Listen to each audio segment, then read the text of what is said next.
नमस्कार, आप देख रहे हैं न्यूज़ रांची मेल। मैं हूं आपके साथ रेखा। इस वक्त मैं मौजूद हूं एसजेसी सभागार में और आज यहां पर राष्ट्रीय घरेलू कामगार संगठन के द्वारा प्रेस वार्ता रखा गया था। आपको बता दें कि अंतर्राष्ट्रीय मर्यादापूर्ण कार्य दिवस के अवसर पर ये जो है घरेलू महिलाओं को हक के अधिकार को लेकर के जो है आज यहाँ पे अपनी मांगों को सरकार के समक्ष रखने को, बातों को रखने के लिए आज यहाँ प्रेस वार्ता रखा गया। तो चलिए सीधा हम इनसे जुड़ते हैं। और हमारी तो मांगे हैं राज्य स्तरीय कानून को लेकर के हम लोग यहाँ पर मांग रख रहे हैं कि सरकार, हम लोग बहुत दिनों से कहा जाए तो बहुत सालों से हम लोग सरकार से मांग कर रहे हैं कि हमारे लिए जो है कि जो हमारे घरेलू कामगार हैं, आए दिन उनके साथ जो दुर्घटनाएं होती हैं, अन्याय होता है, उनके खिलाफ हम लोग को लड़ने के लिए कोई आधार नहीं है।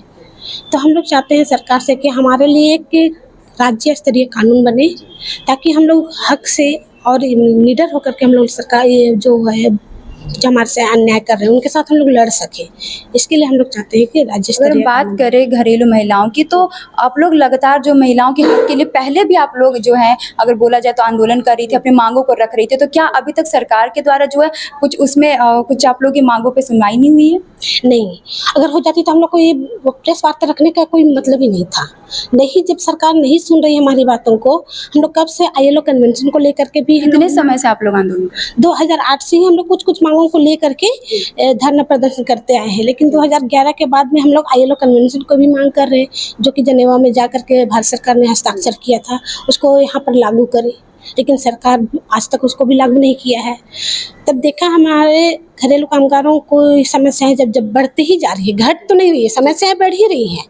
तो हम लोग चाहते हैं, बात करें झारखंड की नहीं और भी राज्य के देशों में घरेलू महिला हो तो उन पर सबसे ज्यादा अगर बात करें तो अत्याचार होती है। उन पे जो है मतलब बोला जाए तो बहुत ज्यादा उन पे जो है उन्हें बहुत कठिनाइयों का सामना करना पड़ता है। उसको हक को लेकर के आप लोग सरकार से मांग कर रहे हैं, तो फिर आप लोग आगे क्या कुछ सोच रहे हैं? हम लोग तो यही चाह रहे हैं और सोच भी रहे हैं कि अगर सरकार हमारे लिए कानून बनाए, हम लोग तो शुरुआत करेंगे तो अपने राज्य से ही शुरुआत करेंगे, क्योंकि हमारे जब तक हम अपने राज्य को ही नहीं सुधार पाएंगे तो दूसरे देश के लिए तो दूर ही हो जाता है ना। इसलिए चाहेंगे कि हम पहले अपने झारखंड सरकार से मांग करें कि वो राज्य स्तरीय कानून हमारे लिए बनाए, ताकि हम अपने जो अन्याय है, जो भी अपने डिमांड है, उसको सही तरीके से हम लोग को मिल पाए। उसके बाद ही हम लोग दूसरों को ये कर सकते हैं कि आप लोग भी अपना डिमांड मांगिए, अपना ये मांग को रखिए। जब तक हमारे ही नहीं पूरा होगी तो हम दूसरों को क्या शिक्षा देंगे। परिचय दीजिए। मेरा नाम रेनू लिंडा है, झारखंड घरेलू कामगार यूनियन से।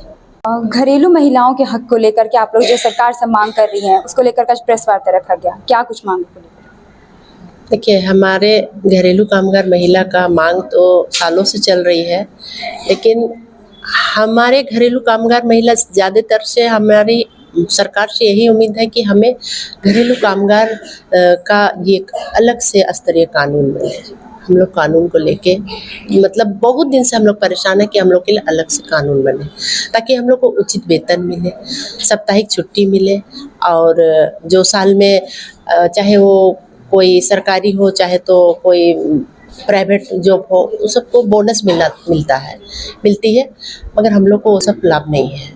तो अगर हमें वो सब लाभ नहीं है तो हमें उचित वेतन मिले, और सरकारी हो चाहे तो प्राइवेट हो, सबकी छुट्टी रहती है संडे को, लेकिन हम लोग पूरा सालों भर 300 दिन हम लोग काम करते हैं। 30 दिन जो हम लोग वहाँ पर समय देते हैं, तो 30 दिन का उसके एवज में हमें सही उचित वेतन मिले, क्योंकि अभी जिस तरह से महंगाई बढ़ रही है उस आधार पे हमारी वेतन नहीं बढ़ रही है। हमें जैसे एक घर में 2000 है तो 2000 है, वो बढ़ नहीं रही है। अगर हम लोग कहते हैं कि बढ़ाइए पैसा, तो वो लोग का कहना है कि अगर मर्जी है तो करो, वरना तो छोड़ दो। तो महिला कहाँ जाएगी जब उसके यहाँ वो अपना श्रम को 5 साल 6 साल 10 साल दी, और उसको पैसा बढ़ाने का जब वक्त आता है, बात बोलती है, तो उसको सीधे जवाब दिया जाता है कि तुम छोड़ दो। तो महिला, इस घरेलू कामगार महिला काम करते करते अपना उम्र पूरा ख़त्म कर दे रही है, लेकिन उसके बारे में सरकार नहीं सोच रही है।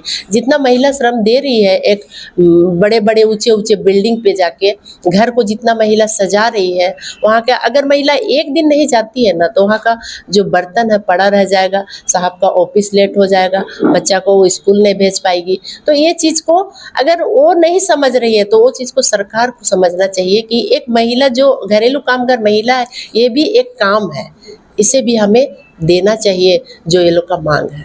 यही सरकार से हमारी मांग है।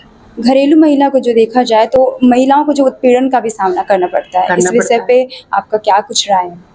देखिए, उत्पीड़न का सामना तो करना पड़ता है महिला लोग के साथ बहुत तरह से। ऐसे नहीं है कि सिर्फ महिला, इसमें बच्चियां भी आती है, लड़कियां भी आती है महिलाओं में बच्चे जो, हाँ, 18 साल की है वो लोग भी आती है, जो पार्ट टाइम में अपना क्लास करती है, स्कूल जाती है, पार्ट टाइम में 1-2 को घर में काम भी करती है।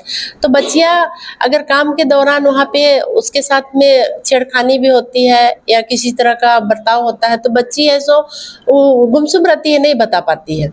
लेकिन अगर वो बताती है अगर माँ को, लेकिन वो माँ उसके लिए कुछ नहीं कर पाती है, क्योंकि वो बड़े लोग हैं। आज हम उसके लिए अगर अपना कोई एक्शन लेते हैं तो बड़े लोग हैं, हमको दबा देंगे। तो अगर मेरे लिए एक अलग से कानून रहता जिसे कि हम वहाँ पे जाके अपने बात को रख सकते, लेकिन हमारी कानून नहीं है। थाना जाते हैं तो वहाँ से 10 बार हम लोग को दौड़ा दिया जाता है, थाना में सुनती नहीं। सुनेगी कब?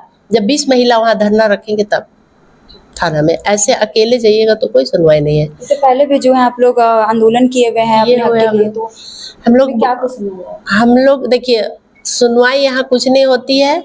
और हम लोग आंदोलन आज से नहीं, 10-12 साल से हम लोग रोड शो कर रहे हैं। कभी जाके राजभवन में करते हैं, कभी धुरवा स्टेडियम में, हर जगह हम लोग किए हैं रोड शो। लेकिन सरकार की आंख नहीं खुली है, सरकार सो रही है।